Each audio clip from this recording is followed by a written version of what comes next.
नमस्ते दोस्तों, कैसे हैं आप सब। होप करती हूँ कि आप सब एकदम बढ़िया होंगे, खुशहाल होंगे। तो लेकर हाजिर हूँ फिर से अपने चैनल पर बहुत ही काम के टिप। ये ऐसी टिप्स एंड ट्रिक्स है जो आपके बहुत ही काम आएंगे, साथ ही आपके समय और पैसों की भी बचत करेंगे। तो देर ना करते हुए चलिए शुरू करती हूँ हमारी आज की सबसे पहली टिप। तो दोस्तों, हमारी आज की जो सबसे पहली टिप है वो है घड़े को लेकर। आजकल गर्मी के दिन आ गए हैं और मोस्टली लोग यही होता है कि हेल्थ के हिसाब से घड़े का पानी पीना ज्यादा पसंद करते हैं। जैसे मैं भी अपने घर में घड़ा रखती हूँ, लेकिन कभी कभी होता यह है कि घड़े का पानी जल्दी ठंडा ही नहीं होता है, क्योंकि उसका एक रीजन होता है। क्योंकि घड़े में तो पानी भरा होता है, लेकिन क्या आपने कभी घड़े के ढक्कन की तरफ ध्यान दिया है? जी हाँ, घड़े का ढक्कन भी एक बहुत बड़ा रीजन होता है घड़े के पानी का ठंडा ना होने का।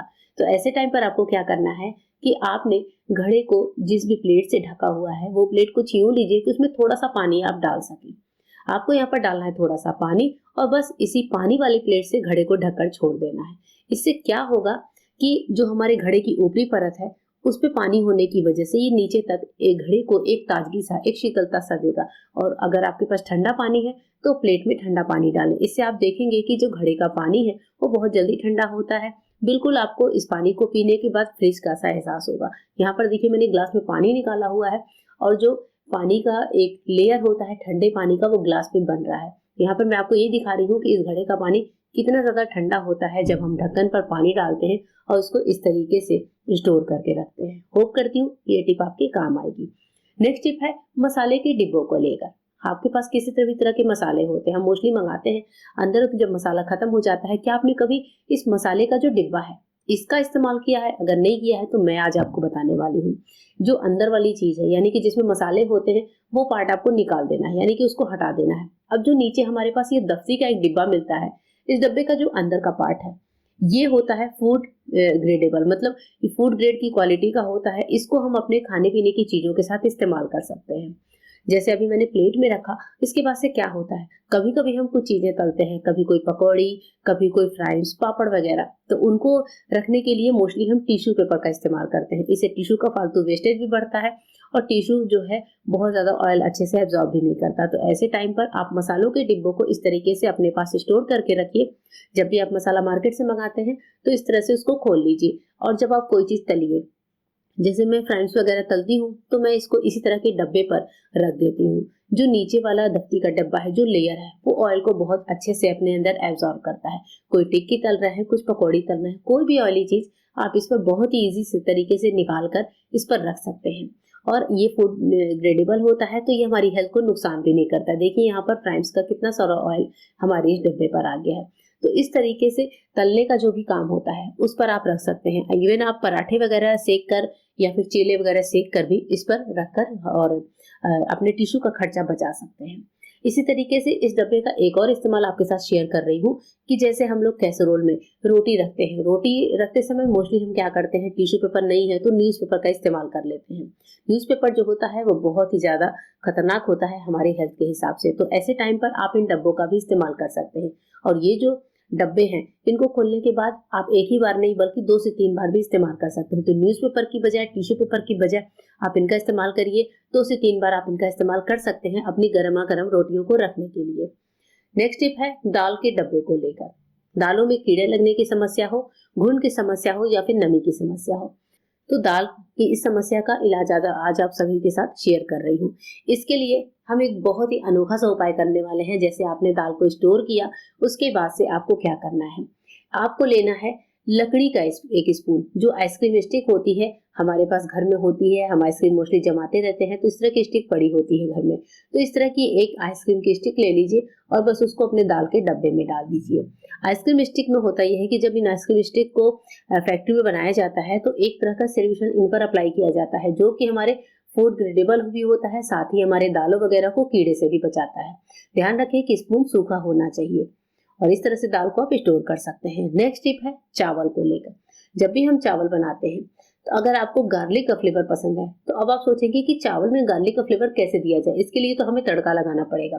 लेकिन मैं क्या करती हूँ वो आपके साथ शेयर कर रही हूँ। जैसे जब भी मैं चावल बनाती हूँ तो चावल बनने के बाद मैं क्या करती हूँ, गर्मा गर्म चावल का ढक्कन हटाकर इसमें जो मैं क्या करती हूँ, लहसुन की कुछ कलियां चावल में डाल देती हूँ। और जो लहसुन की कलियां होती हैं दोस्तों, वो बिना छिले ही मैं यूज करती हूँ। जैसे यहाँ पर देखिए मैंने छिलके समेत ली है, तो एक इतने चावल में, जैसे मैंने एक छोटे भगोने में बनाया है, तो 4 से 5 लहसुन की कलियां सफिशिएंट है। इनको डालकर आप भगोने को बंद करके छोड़ दीजिए। 10 मिनट के बाद आप देखेंगे कि हमारी जो लहसुन की कलियां हैं वो थोड़ी सॉफ्ट भी हो जाती है, साथ ही हमारी राइस में बहुत अच्छा सा गार्लिक फ्लेवर भी आ जाता है।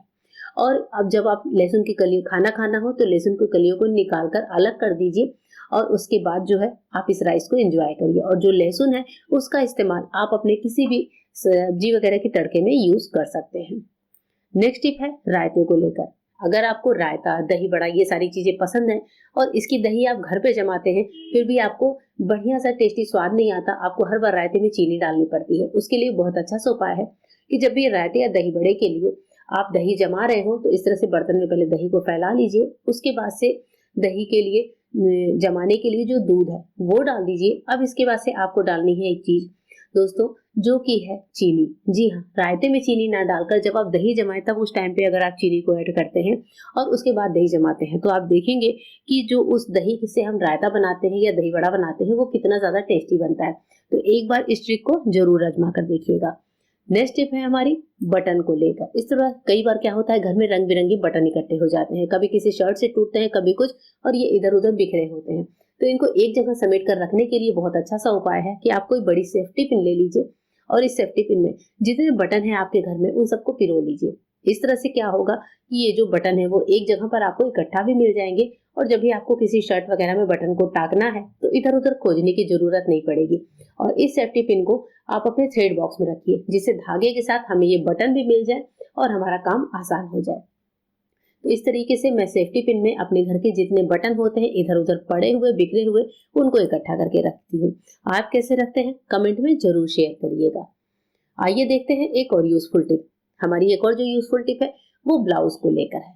जो भी हमारे फैंसी ब्लाउज होते हैं, कभी कभी हम उनको काफी दिन के लिए रख देते हैं, मतलब बहुत कम ही ऐसा होता है कि कुछ साड़ियों का ब्लाउज हम परमानेंट पहनते हो, कुछ हैवी साड़ियों के ब्लाउज होते हैं रख देते हैं, लेकिन इनके हुक में क्या होता है, प्रॉब्लम हो जाती है, क्योंकि इनमें लग जाती है जंग। अब हुक को अगर हम बंद करके रखें तो भी जंग लग जाती है, खुला छोड़े तो भी आपने देखा है हुक में जंग लग जाती है। ऐसे टाइम पर हम ब्लाउज में एक अच्छा सा उपाय कर सकते हैं, जिससे हमारे जो ब्लाउज की हुक है उनमें जंग भी नहीं लगेगी और जो हुक है वो बहुत अच्छे से काम भी करेंगे। इसके लिए आपको कोई पेपर का टुकड़ा लेना है। मैंने यहाँ पर टिश्यू पेपर ले लिया है और हुक के पास इस तरीके से टिश्यू पेपर को लगा कर रख दीजिए, यानी कि हुक जो है वो नीचे काज से टच नहीं होना चाहिए। बस यहाँ पर टिश्यू पेपर लगाया, ब्लाउज को तय किया और बस ब्लाउज को रख लीजिए। इस तरीके से क्या होगा, हुक में जंग भी नहीं लगेगी और हमारा ब्लाउज भी सेफ रहेगा, इसका फैब्रिक भी खराब नहीं होगा, क्योंकि कई बार हुक के जंग की वजह से हमारे जो ब्लाउज का फैब्रिक है वो जिस जगह टच होता है वो भी खराब हो जाता है। आइए देखते हैं आज की नेक्स्ट टिप। नेक्स्ट टिप है गुथे हुए आटे को लेकर। कई बार रोटी बनाने के लिए हम फ्रिज से आटे को निकालते हैं और ये कुछ इस तरह से कड़क हुआ पड़ा रहता है। अब ऐसे टाइम पे हर बार सबके घर में माइक्रोवेव नहीं होता, या फिर अगर आप आटा निकालना फ्रिज से भूल गए हैं तो रोटी बनाने की बड़ी समस्या आती है, क्योंकि सुबह के टाइम ऐसा होता है हमने रात में आटा गूंद कर रखा, बच्चों को टिफिन में रोटी या पराठे बनाकर देने हैं और ऐसे टाइम पर समय नहीं होने की वजह से इस कड़क आटे की रोटी जो है बन नहीं पाती है।